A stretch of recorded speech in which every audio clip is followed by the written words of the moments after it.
Every month, someone on a finance team spends 4 to 6 hours rebuilding the same P&L report.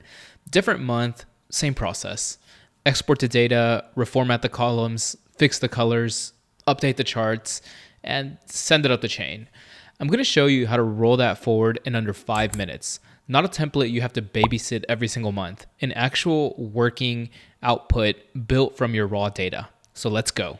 Here's what month end looks like for most finance teams. You export from QuickBooks or your ERP. You get a flat CSV or a messy Excel file, wrong headers, inconsistent formatting, revenue and expenses are jumbled together. Then you're going to spend an hour cleaning it. Then you build the structure.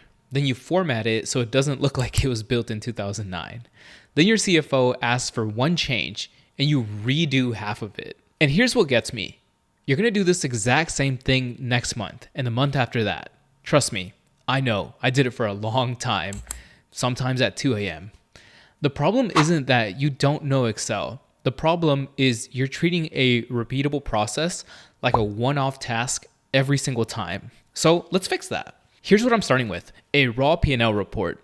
Ugly, typical. This is what comes out of QuickBooks. Now, I've already set up Claude to know what to do with this file. So all I say is, hey, can you run our usual process?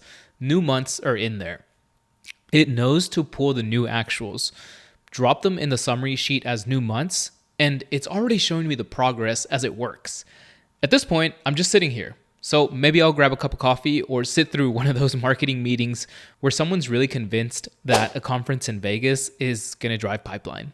You know the ones. Start to finish in under 5 minutes. And because everything is linked, next month you paste in new data and the whole thing refreshes. You build this once, you maintain it never. Now, index match, sum ifs, all the classic tools, those aren't going anywhere. And I still love them. You still need to audit the output, and you should.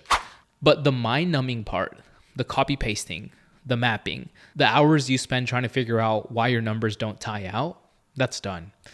Now you can spend time actually explaining the story behind the numbers and getting ahead of problems before anyone has to ask. The finance teams that I work with aren't less skilled than you. They just keep treating this as a manual process when it doesn't have to be. The CPA firm I worked with recently was spending the equivalent of multiple workdays every month just on reporting. We got that down to about a couple hours. Their words is they stopped working until midnight. If your month-end close still feels like a weekend project, it doesn't have to. Drop a comment or send me a message and let's talk through your specific setup. And if you want more of this, practical AI for finance, not theory, subscribe. New videos are dropping every week.